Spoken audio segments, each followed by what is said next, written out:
दोस्तों आज पेश है चट्टान सिंह और पागल वैज्ञानिक। ये कवर चित्र है दोस्तों।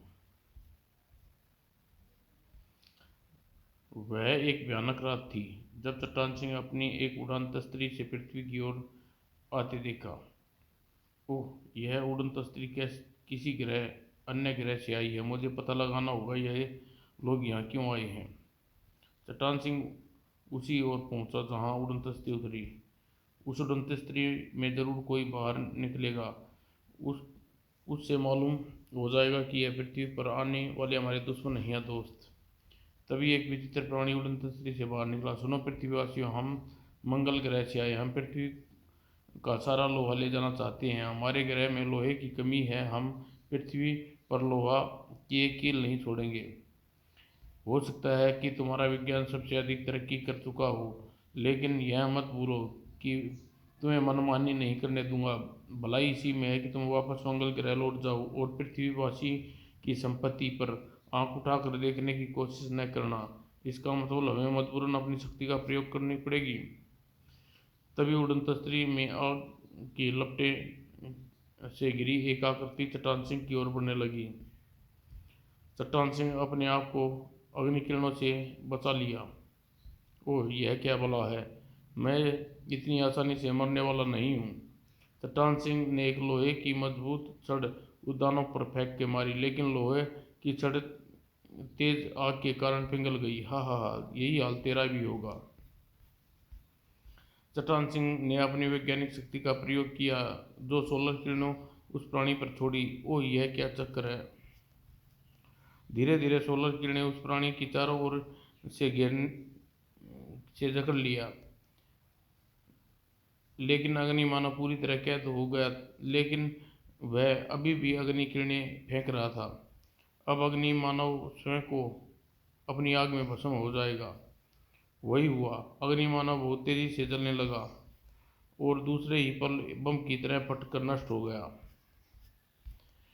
दूसरे ही पल चट्टान सिंह उड़न तस्तरी पर जा पहुंचा। मूर्ख, तू यहाँ पहुंच गया। मंगल ग्रह में पागल वैज्ञानिक, तू पृथ्वी का सारा लोहा ले जाना चाहता है। मैं तुझे एक कील भी नहीं ले जाने दूंगा। मूर्ख नौजवान, अग्नि मानव को नष्ट करके तू हमें कमजोर साबित नहीं कर सकता। मैं चाहूँ तो पूरी पृथ्वी के हजारों टुकड़े कर सकता हूँ। इससे पहले तुम कुछ करो, मैं तुम्हारी उड़न तस्तरी नष्ट कर दूंगा। चट्टान सिंह ने एक हाथ गोला उस उड़न तस्तरी पर दे मारा, जिससे धमाका हुआ। उड़न तस्तरी के एक भाग नष्ट हो चुका था, इसलिए वह उड़न तस्तरी अधिक समय तक पृथ्वी पर नहीं रुकी सकती थी। इसलिए वे लोग वापस ब्रह्मांड में भाग गए। अब दोबारा पृथ्वी पर आने की हिम्मत नहीं करेंगे। मौत का शिकंजा। मेरा नाम मेघदूत मेघदूत नाम का पानी का जहाज बम्बई से गोवा के लिए लगभग 150 यात्रियों को लिए तेजी 24 घंटे में का सफर तय कर रहा था। धीरे धीरे धीरे धीरे बदल रहा मौसम धीरे धीरे बदल रहा। तेज हवाएं चलने लगी और समुद्र में ऊंची ऊंची लहरें उठने लगी। कुछ क्षण बाद जहाज की गति धीमी होने लगी। वह बेकाबू होकर लड़खड़ाने लगा। फौरन जहाज को संभालने की कोशिश करो। जहाज लहरों के अंदर थपेड़े खाने लगा और कुछ ही क्षण में धीरे धीरे समुद्र की लहरों में समाने लगा। थोड़ी देर बाद समुद्र की लहरें शांत हुई और अगले दिन मेघदूत नाम पानी का जहाज, जो कल लगभग 150 यात्रियों को लेकर गोवा के लिए रवाना हुआ था, अचानक समुद्र में तूफान आने से के कारण डूब गया। एक भी व्यक्ति जिंदा नहीं बचा। कमाल हो गया, तुमने आज की खबर सुनी? बम्बई से गोवा जाने वाले भयानक जहाज तूफान आने के कारण डूब गया। हाँ, तभी तो पीछे से ऑर्डर आए हैं कि हमें फौरन ही विमान लेकर खोज के लिए जाना चाहिए। जल्दी करो, विमान उड़ान भरने के लिए तैयार खड़ा है। हेलो, हम बम्बई टावर से बोल रहे हैं। हम संपर्क जोड़े रखना तथा सूचना देते रहना। हेलो, हमारा विमान कुछ देर में उस जगह पर पहुंचने वाला है जहाँ जहाज डूबा था। अचानक हमारा यह विमान डगमगाने लगा। इसे फौरन संभालने की कोशिश करो। तेज हवाओं के कारण संतुलन बिगड़ गया। जहाज तेजी से समुद्र की ओर खींचने लगा। हेलो हेलो, हम बिल्कुल उसी जगह पर आ गए हैं जहाँ मेघदूत डूबा था, मगर हमारा जहाज अचानक नीचे की ओर खिंचता जा रहा है। हेलो बम्बई टावर, हमें तुम्हारी आवाज़ साफ सुनाई नहीं दे रही। जरा दोबारा संदेश भेजो। हेलो, हमारा जहाज बहुत तेजी से समुद्र की ओर खिंचता जा रहा है। हवाई बहुत तेज है, थपेड़े की मार से हम मुंबई से लगभग। हेलो हेलो, तुम्हारी आवाज़ सुनाई नहीं दे रही, क्या कहना चाहते हो तुम? और फिर विक्टर, लगता है जहाज कोई दुर्घटनाग्रस्त हो गया है, क्योंकि उसका हमसे संपर्क टूट गया है। फौरन जाकर दूसरे हवाई जहाज को तैयारी करो, उसकी खोज खबर कर लेने जाएगा। कुछ देर बाद दूसरा जहाज उड़ान भरने के लिए तैयार हो गया, और वह हवाई जहाज बड़ी तेजी से उस दिशा की ओर जा रहा था जब उसका जहाज और मेघदूत नाम का पानी का जहाज दुर्घटनाग्रस्त हो गए थे। हेलो बम्बई टावर, हमें कुछ क्षण की वहाँ पहुँचने वाले हैं। यहाँ हमें किसी यहाँ पर कि हमारे जहाज दुर्घटनाग्रस्त हुआ है। अरे यह क्या, आगे बादल देख देखना, मुझे तो लगता है कि यहीं पर हमारा जहाज और पानी का जहाज दुर्घटनाग्रस्त हुआ है। कमाल है, मैं रोज़ मुंबई से ही गोवा आता जाता रहता हूँ, लेकिन टापू मैंने ज़िंदगी में पहली बार देखा है। लगता है यहाँ कोई आबादी नहीं है। अचानक उनका जहाज नीचे खिसकने लगा, और कुछ ही देर बाद युयान दोनों पायलट समेत समुद्र की ऊंची लहरों में समा गया। हेलो हेलो, बम्बई टावर से बोल रही है। तुम्हारा यान संपर्क टूट गया है, लगता है यह भी दुर्घटनाग्रस्त हो गया है। अगले रोज आज की ताज़ा खबर, जगह पर दो यान, एक एक पानी जहाज की लापता, दोनों लोगों में बेचैनी। दूसरी ओर चट्टान सिंह बेखबर अपनी गाड़ी से आ रहा था। जैसे ही शहर आया, आज की ताज़ा खबर पढ़ोगे तो परेशान हैरान रह जाओगे। दो विमान और एक पानी का जहाज गायब हो गया। देश भर में हलचल मची है। शतान सिंह ने खबर पढ़ने लगा। अरे कमाल है, यह तो एक ही जगह पर पानी का जहाज और दो विमान घटनाग्रस्त हो गए। ऐसा लगता है जैसे इसके पीछे कोई बहुत बड़ा षड्यंत्र है। मुझे जाकर प्रोफेसर जेड को खबर करनी चाहिए। शतान सिंह गाड़ी लेकर प्रोफेसर जेड के घर की ओर चल दिया। कुछ देर बाद प्रोफेसर जेड, आपने यह खबर पढ़ी? बिल्कुल, एक जहाज, एक ही जगह दो विमान और एक पानी का जहाज दुर्घटनाग्रस्त हो गए हैं। पर मुझे तो यह खबर पढ़कर बहुत आश्चर्य आश्चर्य लग रहा है। यह जरूर कोई बड़ा षड्यंत्र है। हमें अपने जहाज लेकर उसी जगह का निरीक्षण करना चाहिए। प्रोफेसर जेड, ऐसा करते हैं, हम दोनों अलग अलग जहाज से उस स्थान पर जाएंगे, और आपस में संपर्क जोड़ रखिए। चलो, तो फिर देर किस बात की। चट्टान सिंह फौरन अपने जहाज पर पहुंचा और उसे उड़ान की तैयारी करने लगा। कुछ देर बाद दोनों विमान आसमान की ओर उड़ चले। दोनों जहाज बड़ी तेजी से उस ओर चल रहे थे जहां पर दुर्घटना हुई थी। प्रोफेसर जेड, मेरा ख्याल है कि वह सामने जो टापू दिख रहा है, हमें उस टापू पर उतर जाए और उस खंडर में अपना अपना ट्रांसमीटर सेट कर लेना। तुम ठीक कह रहे हो चट्टान सिंह, मैं चक्कर लगाता हूँ, इतने में तुम लैंड कर जाओ। ठीक है, मैं लैंड कर रहा हूँ, फिर आगे का कार्यक्रम नीचे उतर कर बनाएंगे। तभी यही जगह, मुझे इसी जगह पर लैंड कर जाना चाहिए। कुछ देर बाद चट्टान सिंह जहाज उस टापू पर उतार गया। प्रोफेसर जेड, अब आप लैंड कर सकते हैं। संदेश मिलते ही प्रोफेसर जेड का जहाज भी टापू पर लैंड हो गया। अब आप इस खंडर में अपना ट्रांसमीटर सेट कर लीजिए। मुझे लगता है यह खंडर बिल्कुल खाली पड़ा है। ठीक है, मैं दुर्घटना स्थान पर पहुंचकर अपना वाटरप्रूफ कैमरा पानी में फेंक दूंगा, चाहे मैं जिंदा लौटूं या न लौटूं। आपको कैमरे की सहायता से नीचे का सारा हाल मालूम हो जाएगा। कैमरे में एक गुब्बारा है जो 1 घंटे बाद ऊपर आ जाएगा। यह कहते ही चट्टान सिंह उस ओर चल दिया जहां दुर्घटना हुई थी। अरे यह पानी में लोहे की मीनार सी खड़ी, मुझे फौरन फौरन पास जाकर देखना चाहिए। और जैसे यह तो मैंने अपनी ज़िंदगी में पहली बार देखा है। यह कोई गैंग है। हो सकता है यहाँ से जिंदा ना लौट पाऊँ, इसलिए मुझे फौरन ही अपना वाटरप्रूफ कैमरा पानी में फेंक देना चाहिए। अब मुझे अपना यान पानी की सतह पर उतार लेना चाहिए। चट्टान सिंह ने ऐसा बटन दबाया जिसे दबाते ही जहाज नौका का काम करने लगे और पानी के ऊपर तैरने लगा। चट्टान सिंह जहाज से निकलकर उसके पंख पर खड़ा हो गया। कमाल है, बड़ी इतनी बड़ी लोहे की मीनार पानी में के बीच में खड़ी है। ओह, यह तो सचमुच गैंग है, क्योंकि मुझे वहाँ 3 आदमी नाव में बैठे कर इधर ही आते दिखाई दे रहे हैं। मुझे अपने आप को चुपचाप उनके हवाले कर देना चाहिए। हो सकता है उनके साथ जाने पर यह राज मालूम हो जाए। चुपचाप खड़े रहो, जरा हिलने की कोशिश की तो मशीन गन से खोपड़ी उड़ा दी जाएगी। चलो हमारे साथ, तुम यहाँ से जिंदा वापस नहीं जा सकते। थोड़ी देर बाद तीनों आदमी चट्टान सिंह को लेकर लोहे की मीनार की ओर चल दिए। जैसे ही लोहे की मीनार में घुसते तो वह लोहे की मीनार समुद्र में समाने लगी और चट्टान सिंह का जहाज भी समुद्र में समा गया। कुछ देर बाद समुद्र की तेज लहरें शांत हो गई। दूसरी ओर प्रोफेसर जेड को छोटे छोटे बोनों ने आ घेरा। इसका मतलब इस खंडर में किसी दूसरे ग्रह से आए बोने का कोई गैंग है। चुपचाप हमारे साथ चलो, वरना तुम्हें भून डालेंगे। तुम्हारा साथी चट्टान सिंह हमारे गैंग में जा फंसा और तुम्हें भी नहीं छोड़ेंगे। चुपचाप हमारे साथ चलो। उसी समय प्रोफेसर जेड ने उन पर अग्नि किरणें फेंकी और भस्म कर डाला। इन दोनों को मैंने भस्म कर दिया। अब मैं ट्रांसमीटर पर चट्टान सिंह से बात कर सकता हूँ। पता नहीं किस हाल में है।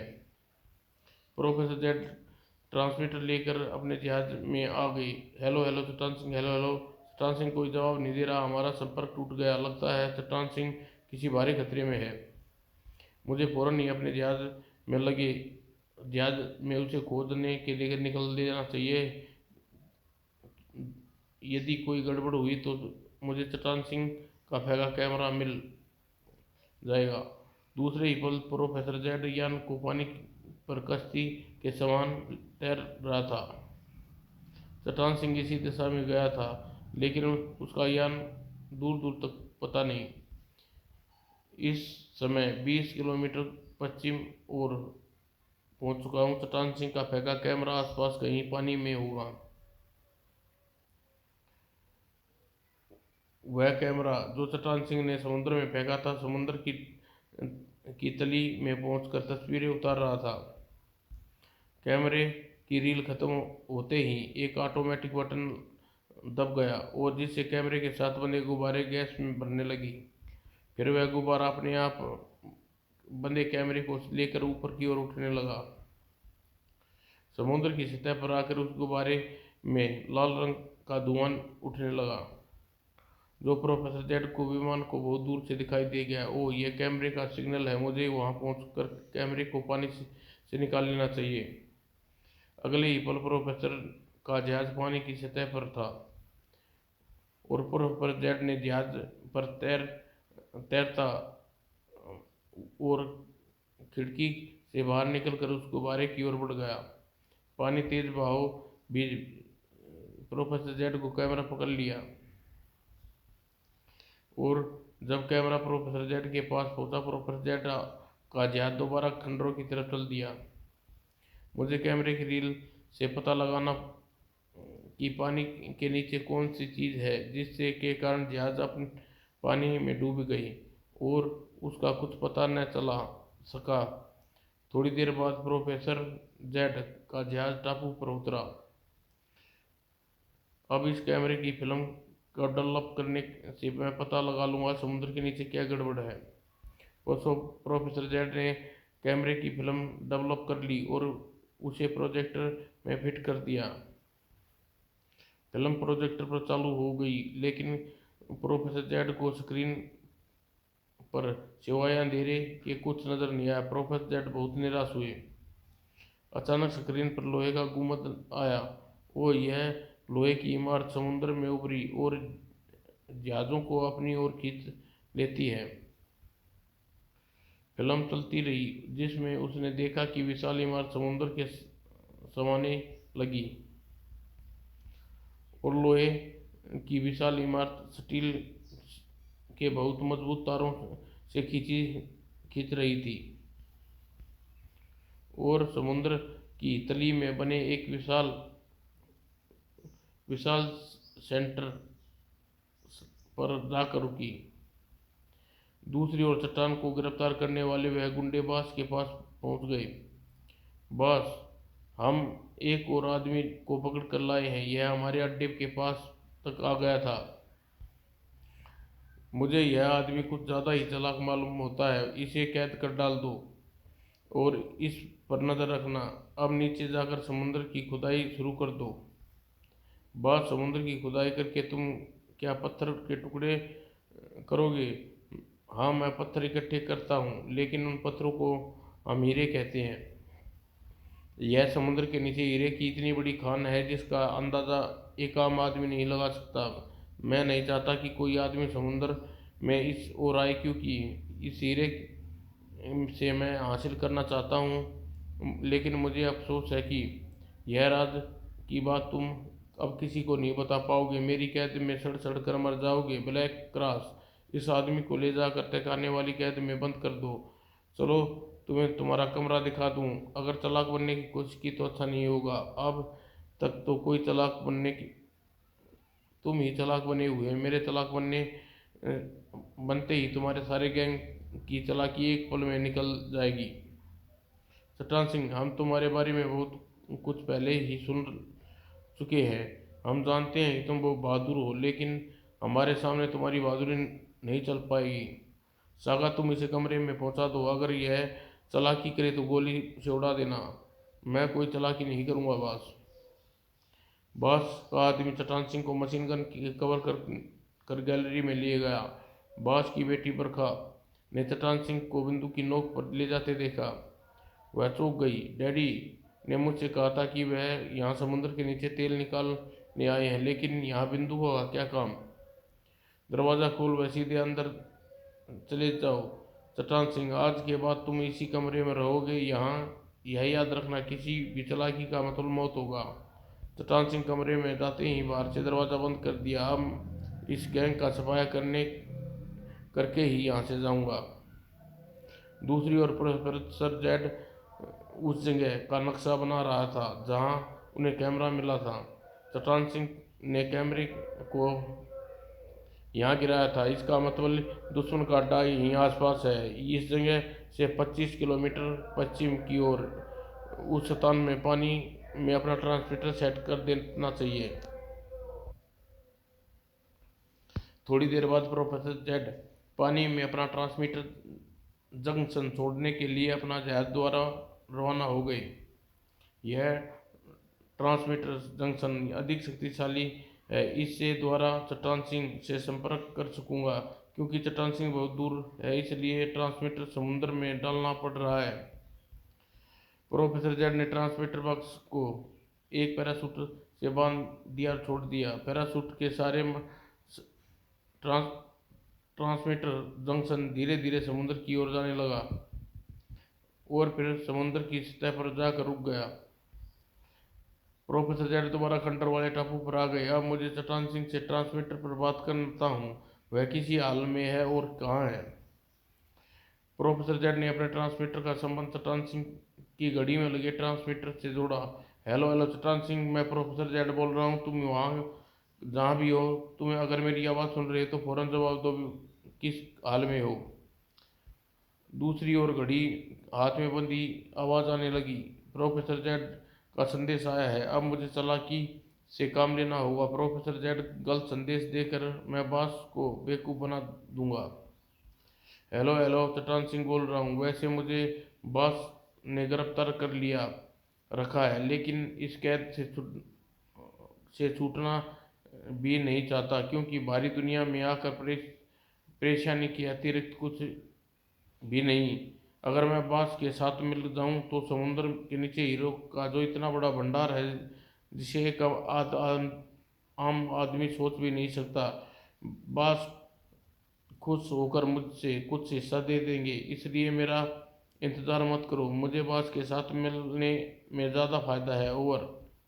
ट्रांसमीटर ने घड़ी चट्टान ने ट्रांसमीटर की घड़ी में ट्रांसमीटर था। चट्टान सिंह को क्या हो गया? बास के साथ कैसे मिल गया? वो तो अपराधियों का दुश्मन है। क्या चट्टान सिंह के दिल में लालच आ गया? और इसी और बास समुद्र में के नीचे बने अपने अड्डे पर कंट्रोल संभाल रखा था। बास चट्टान सिंह अभी अभी ट्रांसमीटर पर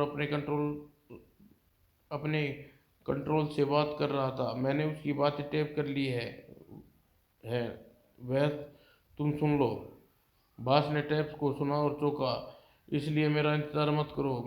मुझे बास से साथ मिलने में ज़्यादा फायदा है। ओवर लगता है यह आदमी हमारे काम आ सकता है।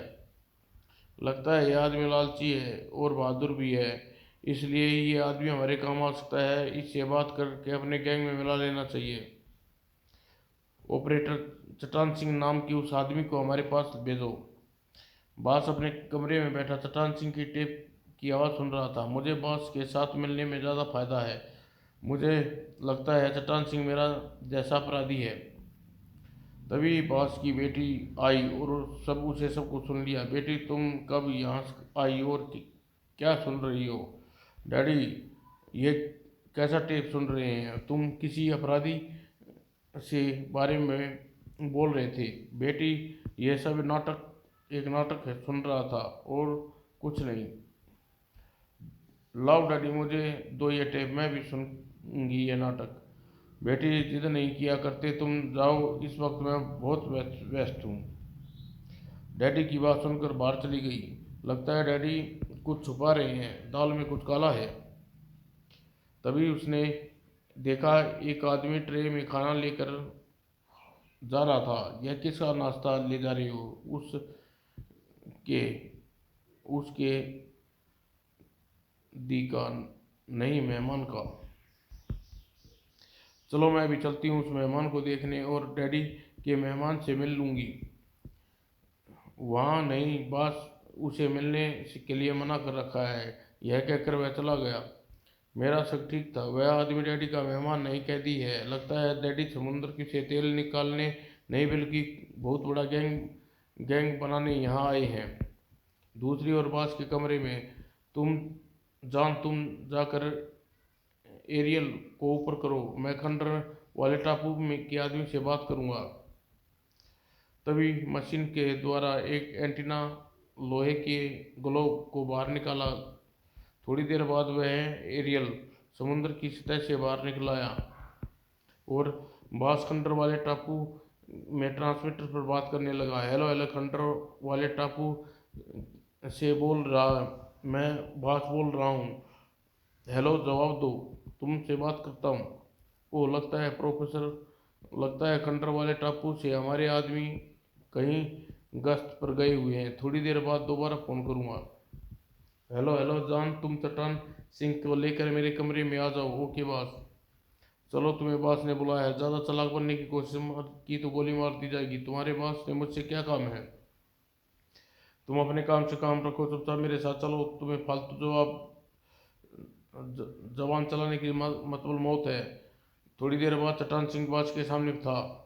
आओ चट्टान सिंह, आओ, तुम जैसे बहादुर को हो हम तुम्हें पसंद करते हैं। मैंने तुम्हारी बातचीत तुम जो तुम्हारे ट्रांसमीटर पर कर रहे थे सुन ली।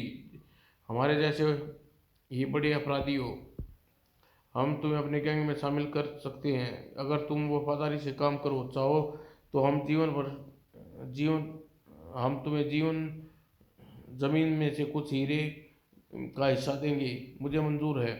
तो सुनो, तो हम समुद्र के नीचे खुदाई करके हीरे निकाल रहे हैं। समुद्र के इस हिस्से में बहुत हीरे हैं, बड़ा भंडार है। हम नहीं चाहते कि यह कोई और जहाज आए हमारे काम में बीच में रुकावट डाले, इसलिए हम यहाँ एक लेजर गन लगाई रखी है। समुद्र में आने वाले सभी जहाज को तहस नहस करके डुबो दिएंगे। हमारे गैंग का एक आदमी भी शामिल है जिसका नाम समय आने पर तुम्हें बताऊंगा।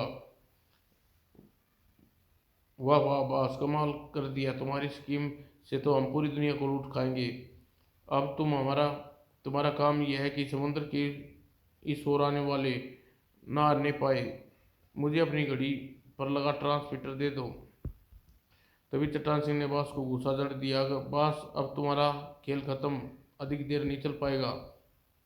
चट्टान सिंह ने वहां से भागकर फौरन लेजर गन का कंट्रोल खराब कर दिया, जिसका अब जहाज को नहीं गिराया जा सकता था। अब मुझे नीचे तहखाने में जाकर दूसरी मशीनों को खराब करना चाहिए। पलक झपकते चट्टान सिंह तहखाने की ओर भाग लिया और दूसरी ओर बास के आदमी चट्टान सिंह के विरोध की सूचना मिल गई। Hello control room, hello hello. चट्टान सिंह बास को बेहोश करके तहखाने की ओर भागा है। अभी अभी सूचना चारों ओर फैला देता हूँ, चट्टान सिंह पर नजर आते ही गोलियों से भून दिया जाए। यह बात बास की बेटी की गैलरी में खड़ी सुन रही थी। मैं भी चट्टान सिंह को ढूंढ कर गोली मार दूंगा। ओह, वह लोग कातिल हैं और चट्टान सिंह को जान से मार देना चाहते हैं। तभी बास की बेटी पर का चट्टान सिंह नजर आ गया। उसने चट्टान सिंह के पास आकर सारी बात बता दी। दूसरी ओर बास को हंसा गया। तुम सब कहाँ मर गए थे? चट्टान सिंह आज़ाद हो गया, तुम लोग सोते रहे। अगर 5 मिनट के अंदर चट्टान सिंह की लाश यहाँ ना लाए तो तुम सबको गोलियों से भून दूंगा। बास, आप चिंता न करो, मैंने आपको ढूंढ कर गोली से उड़ा देता हूँ। आप कंट्रोल रूम में खबर करो कि लेजर गन पर कोई पहरा बढ़ा दे। Hello hello control room, laser gun पर पहरा बढ़ा दो। हो सकता है चट्टान सिंह तहखाने से लेजर गन तक पहुंच गया हो, किसी तरह काबू में कर लो। ओके बॉस, मैं पहरेदारों को सचेत कर देता हूँ। अगर चट्टान सिंह लेजर गन तक पहुंच गया तो हमारी मौत निश्चित है। लेजर गन तक पहरेदारों की डिटेक्टिव कैमरे से चट्टान सिंह को खोजा जा रहा था। एक बात समझ में नहीं आई कि चट्टान सिंह हमारे अड्डे के सारे रास्ते कैसे मालूम हो गए। हो सकता है हमारा कोई आदमी उससे मिला हो। मेरे डिटेक्टिव कैमरे के अनुसार चट्टान सिंह तहखाने में है और स्ट्रांग रूम में होना चाहिए। हमारा सारे कैमरे लाल बल्लभ इसी ओर संकेत कर रहा है। उस स्ट्रांग रूम के अंदर चट्टान सिंह डैडी के आदमी तुम्हें ढूंढते फिर रहे और इस ओर आ सकते हैं, इसलिए मैंने स्टोर रूम को लॉक करके अंदर अंदर से लगा दिया है। इसलिए अब हम यहाँ से निकल कर नहीं जा पाएंगे। उधर बॉस परेशान था। चट्टान सिंह एक मुसीबत खड़ी कर दी। उसने ट्रांसमीटर पर किसी से बात की। हो सकता है उसका साथी भी समुद्र से बाहर हम पर नजर रख रहे हों। हम हमें भारी हमले से सचेत रहना होगा। अपने शॉर्ट सर्किट टीवी से समुद्र के ऊपर होने वाली गतिविधियों पर नजर रखो। तुम चट्टान सिंह को ढूंढो।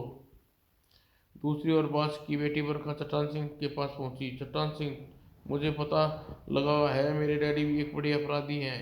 इतने बड़े अपराधी कानून को फांसी की सजाए ही देगा और सारे गैंग को पकड़वा दूंगी तो। लेकिन मेरी एक शर्त है, तुम मुझे यहाँ के सारे रास्ते बता दो, तुम्हारी शर्त पूरा करूँगा।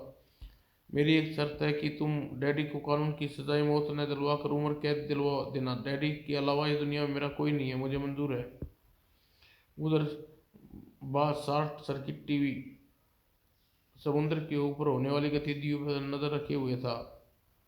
लगता है समुद्र के ऊपर कोई हमला अभी नहीं हो रहा। दूसरी ओर मुझे अपना जहाज लेकर गैंग के अड्डे पर पहुंचना चाहिए। पुलिस को ट्रांसमीटर द्वारा सूचना दे चुका हूँ, पुलिस आने में अभी देर लगेगी।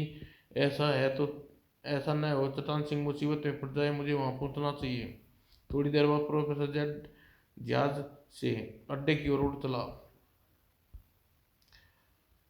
समुद्र में ट्रांसमीटर किस समुद्र में स्टीमर किसका हो सकता है? यह दुश्मन का ही स्टीमर हो, सतर्क रहना चाहिए। स्टीमर अभी दूर है, उसे पहुंचने से पहले मुझे दुश्मन के अड्डे पर हमला कर दूंगा। प्रोफेसर जेड अपना जहाज तेजी से नीचे की ओर ले जाना शुरू किया। समुद्र की सतह पर लोहे का विशाल ग्लोब बहुत भयानक नजर आ रहा था, लेकिन प्रोफेसर जेड भी हथियार से लैस था और पलक झपकते ही गैंग के अड्डे तक पहुंच जाऊंगा। और दूसरी ओर बास स्क्रीन से प्रोफेसर जेड के विमान को आते देख लिया। लगता है चट्टान सिंह द्वारा दूसरा साथी है, उसे लेजर गन से एक पल में समाप्त कर दूंगा। बास ने लेजर गन का स्विच दबाया। लेजर गन का आगे आग की तेज लपटें निकलने लगी। क्योंकि चट्टान सिंह ने लेजर गन का कंट्रोल खराब कर दिया था। अरे रोको इसे, आग लगता है। चट्टान सिंह ने हमारी सारी मशीनें खराब कर दी हैं, अब हमें यहाँ से भागना चाहिए। उधर बास की लड़की चट्टान सिंह को बाहर निकालने का दूसरा रास्ता बताया। वो चट्टान सिंह पानी से, यहाँ पानी भर चुका है, अब डैडी उसके साथी भी यहाँ से भागेंगे, हमें भी भागने में देर नहीं करनी चाहिए। अब से पहले मुझे यह पता नहीं था कि मेरे डैडी बहुत बड़े अपराधी हैं। तुम्हारा साथ केवल इसलिए दे रही हूँ कि तुम मेरे डैडी को कानून से सजाए मौत न दिलवा कर केवल कारावास दिलवाएं। डैडी को इसमें नसीहत मिल जाएगी और मुझे मेरे डैडी भी नहीं छीनेंगे। चट्टान सिंह खिड़की खोली और दूर से समुद्र फैला हुआ था। अब हमें पता लगाना होगा कि बास किस रास्ते से भागेंगे। चट्टान सिंह लोहे, चाहे डैडी को गैंग के सभी आदमी मार देना, लेकिन डैडी को मरने ना पाए, ध्यान रखना। और फिर छोटा सा यान दूसरे दरवाजे से निकलकर समुद्र में तेजी से चला। चट्टान सिंह, देखो डैडी का यान में बैठकर भाग रहे हैं। यह यान पनडुब्बी की तरह पानी के नीचे भी जा सकता है। और यान समुद्र में खो गया। यहीं बास की गश्ती स्टीमर घूम रहा था। इस स्टीमर पर का काम था दुश्मनों पर नजर रखना। लगता है हमारे अड्डे में कोई गड़बड़ हो गई है, तभी तो पनडुब्बी नुमा यान बाहर भाग निकला था। थोड़ी देर बाद पनडुब्बी सतह पर आई और बास बाहर निकलकर स्टीमर की ओर इशारा किया। स्टीमर उसी ओर बढ़ने लगा। स्टीमर तेजी से चलाओ, बास को बचाना है। स्टीमर पनडुब्बी के पास आकर रुका। बास सीढ़ियों से स्टीमर पर चढ़ने लगे। जल्दी अपने दूसरे टापू पर पहुंचो। चट्टान सिंह नामक व्यक्ति हमारे अड्डे को धमाके से उड़ा दिया। इससे पहले चट्टान सिंह हम तक पहुंचे सके, हमें हीरा के भरे हुए बैगों को टापू से लेकर फरार हो जाएं। ठीक है बास। और दूसरी ओर चट्टान सिंह बास की बेटी को लेकर अपनी वैज्ञानिक पोशाक से हवा में तेजी से उड़कर प्रोफेसर जेड के विमान की ओर चल दिया।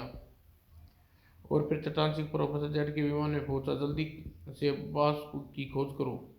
लगता है बास अपनी गश्ती स्टीमर में पहुंच गया है। जल्दी से स्टीमर की ओर पहुंचो, कहीं बास हाथ से न निकल जाए। अगर बास इस स्टीमर पर हो तो फायरिंग करके स्टीमर को डुबो दो।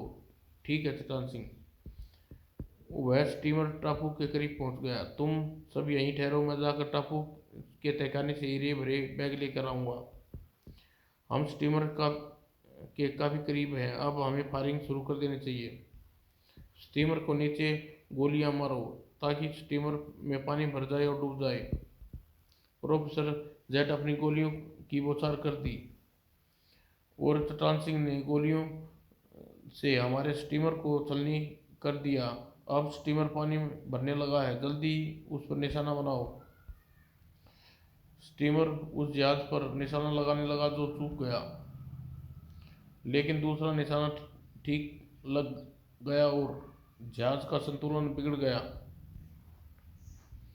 उधर स्टीमर में छेद हो जाने के कारण पानी भरने लगा, जिससे स्टीमर धीरे धीरे पानी में डूबता जा रहा था। मैं टापू पर पहुंचकर हीरे का बैग और दूसरे ग्रह के प्राणियों को लेकर वापस आता हूँ, तब तक तुम यहीं ठहरो। प्रोफेसर जेड और चट्टान सिंह का जहाज भी गोली लगने के कारण खराब हो गया। उसे प्रोफेसर जेड ने यान को पानी में तैरने वाली कश्ती नुमा बनाकर पानी में तैरा दिया। चट्टान सिंह, तुम फौरन जहाज को ठीक करो, मैं प्रोफेसर पर नजर रखता हूँ। प्रोफेसर जेड दूरबीन से बास के स्टीमर पर नजर रखे हुए था।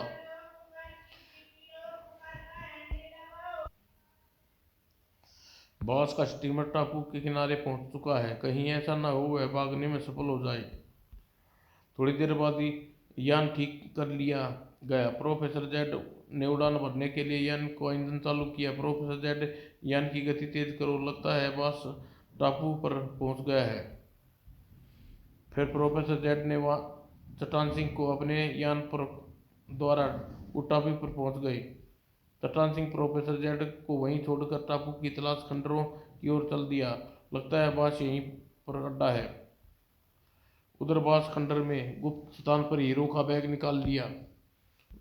हीरे मिल जाने गए, लेकिन दूसरे ग्रह से आए मेरे साथी का कहीं पता नहीं लग रहा। यहाँ ज़्यादा देर रुकना खतरे से खाली नहीं है। चट्टान सिंह के पीछे जाकर बास बास को पिस्तौल से कवर कर लिया। पुलिस का हेलीकॉप्टर भी तब तक पहुंच चुका था। पुलिस का हेलीकॉप्टर भी उस टापू पर उतर गया। जवानों चारों ओर से फैल जाओ और अपराधी बचकर न जाने चाहिए। पुलिस को प्रोफेसर जेड भी तब तक बास के पास पहुंच गए के थे। चुपचाप अपने आप को हमारे हवाले कर दो वरना गोली मार दी जाएगी। बास तुम्हें यह बताना पड़ेगा कि इतना बड़ा षड्यंत्र तुम क्यों रच रहे थे। आज से 20 साल पहले मैं पानी के जहाज में काम करता था। उसी समय बम्बई से गोवा जाते समय विचित्र टापू देखा। टापू पर कोई आबादी नहीं थी और इस रास्ते पर कोई नहीं गुजरता था। मैंने पानी के जहाज की नौकरी छोड़कर अपना अड्डा बना लिया और स्मगलिंग का काम शुरू कर दिया। और अचानक एक उड़न तस्त्री मेरे टापू पर उतरी। उड़न तस्त्री में कुछ बोने बैठे थे। उड़न तस्त्री किसी अन्य ग्रह से आए थे। उन दोनों ने मेरा एक समझौता हो गया, यह कि यह मेरी सहायता समुद्र से हीरे निकालने के लिए करेंगे और उनका अड्डा इस टापू पर बनाने दूं। उनका विज्ञान हमसे बहुत आगे था, इसलिए मैंने पानी के नीचे अपना अड्डा बनाने में सफल रहा। इसलिए अब प्रोफेसर जेड ने पहले से ही उन दोनों को काबू में कर लिया है और चट्टान सिंह मेरे अड्डे को तहस नहस कर दिया। बास चारों ओर से गिर चुका था और अपनी हार मान चुका था। बास के बयान लेकर पुलिस अपने हेलीकॉप्टर द्वारा बास के साथ उसके सभी आदमियों को गिरफ्तार करके ले गई। पुलिस के साथ बास की बेटी बरखा को भी चली गई। चलो प्रोफेसर जेड, हम भी चलते हैं। थोड़ी देर बाद प्रोफेसर जेड चट्टान सिंह अपने जहाज द्वारा वापस चल दिए। प्रोफेसर जेड, हम बेचारी बरखा का क्या होगा? उसके अपने पिता के साथ न देकर हमारा साथ दिया। पुलिस कमिश्नर से कहकर जब तक बास की सजा पूरी नहीं हो जाती मैं बरखा के लिए किसी नौकरी का प्रबंध करवा दूंगा। समाप्त दोस्तों।